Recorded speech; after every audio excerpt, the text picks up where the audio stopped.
রান্না বান্নায় সকলকে স্বাগত। আমি কৃষ্ণা চলে এসেছি প্রতিদিনের মতো আজও একটা নতুন রেসিপি নিয়ে। তো আশা রাখি আপনাদের ভালো লাগবে। যদি ভালো লাগে অবশ্যই আমাকে কমেন্টস করে জানাবেন, লাইক দেবেন আর আমার চ্যানেলটি সাবস্ক্রাইব করবেন আর বেল আইকনটি ক্লিক করতে ভুলবেন না যেন, তাহলে আমার পরবর্তী রান্না আগেই আপনার কাছে পৌঁছে যাবে। তা চলুন দেখা যাক আজকের রেসিপি।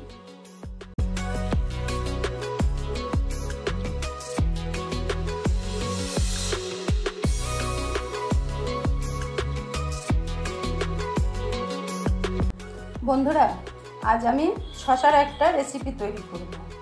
এই গরমের সময় শশা খাওয়া অত্যন্ত জরুরি। এটা শরীরের তেষ্টা মেটায়, জলের যোগান দেয়, প্রচুর আয়রন আছে। তো আজকে যে রেসিপিটা করব শশা চিংড়ি দিয়ে করব, শশা চিংড়ির রসা। তো শশা চিংড়ির রসা করতে আমার কি কি লাগছে একটু দেখে নিই।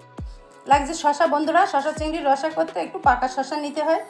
যে শশাগুলো একটু বেশি বাতি হয়ে গেছে, তার মানে পোক্ত হয়ে গেছে, আমি সেরকম দুটো শশা নিয়েছি। আর নিয়েছি চাবড়া চিংড়ি।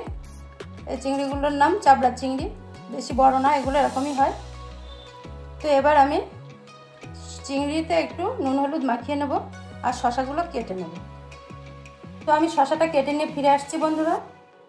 তো আমি শশাগুলো কেটে নিয়ে ফিরে এসেছি। এরকম কাটতে হবে, একেবারে ছোট না, একটু লম্বা পিস পিস করে। এবার চিংড়ি মাছটা একটু ম্যারিনেট করব নুন হলুদ শুকনো লঙ্কার গুঁড়ো দিয়ে। প্রথমে নুন দিলাম, দেবো হলুদ গুঁড়ো আর একটু শুকনো লঙ্কার গুঁড়ো। এগুলো একটু মেখে নেব। চিংড়ি মাছগুলো ভালো করে মেখে নিয়েছি, এবার বাকি রান্নাটা করব। তো চলুন বন্ধুরা দেখা যাক। তো বন্ধুরা, চিংড়ি মাছগুলো ভাজবার জন্য আমি ওভেনটা অন করে প্যান বসিয়ে সর্ষের তেল দিয়েছি। এই রান্নাটা সর্ষের তেলে করতে হবে। তো তেল গরম হয়ে গেছে বন্ধুরা, এবার আমি মাখানো চিংড়ি মাছগুলো দিয়ে দেব।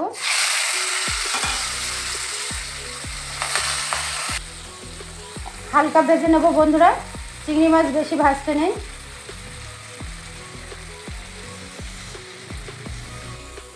তো মাছগুলো ভাজা হয়ে গেছে, আমি এবার এগুলো উঠিয়ে নেব।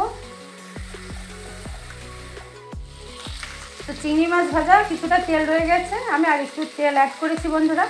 এবার আমি ফোড়নে দুটো শুকনো লঙ্কা দেব, জিরে দেব, সাথে দেব একটু মৌরি।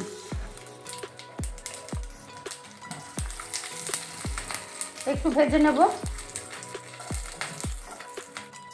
তো ফোড়নটা রেডি হয়ে গেছে, মৌরির ভালো গন্ধ বেরোচ্ছে। এবার আমি শসাগুলো দিয়ে দেব। এবার দেব রসুন পেস্ট, একটু সেদ্ধ করে বেটে নিয়েছি।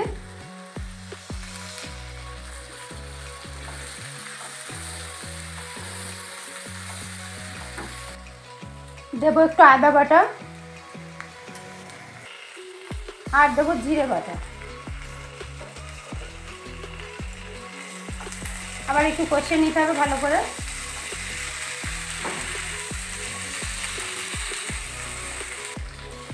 দেব একটু শুকনো লঙ্কার গুঁড়ো, সাথে দেব হলুদ গুঁড়ো। এবার সামান্য জল দিয়ে কষিয়ে নেব।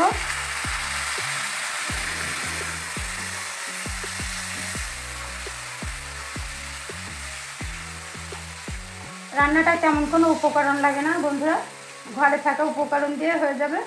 একটু হালকা রান্না, যে শরীরের উপকারে লাগে এমনভাবে রান্না করতে হবে, তার জন্য বেশি স্পাইসি করলাম না। তো আমার কষানো হয়ে গেছে, এবার আমি একটু জল দেব।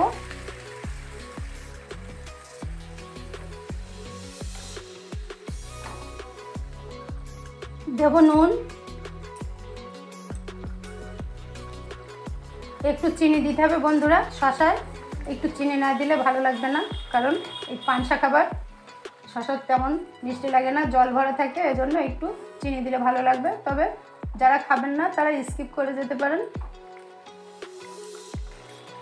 এবার ভেজে রাখা চিংড়িগুলো দিয়ে দেবো।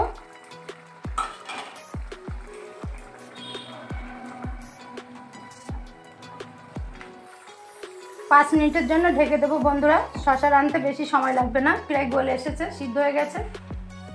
তো 5 মিনিট পরে ফিরে এলাম বন্ধুরা। এবার ঢাকনাটা খুলে দেখব শসাগুলো সব সিদ্ধ হয়ে গেছে আর রান্নাটা হয়ে এসেছে। এবার আমি দেবো 2টো কাঁচা লঙ্কা চেরা, এটা দিলে একটু গন্ধটা ভালো লাগবে। আর একটু ঘি ছড়িয়ে দেবো, এ ধরনের রান্নায় একটু ঘি দিলে স্বাদটা ভালো লাগে। দেবো একটু ধনেপাতা কুচি, এটা দিলে গন্ধ এবং স্বাদ আরও ভালো লাগবে।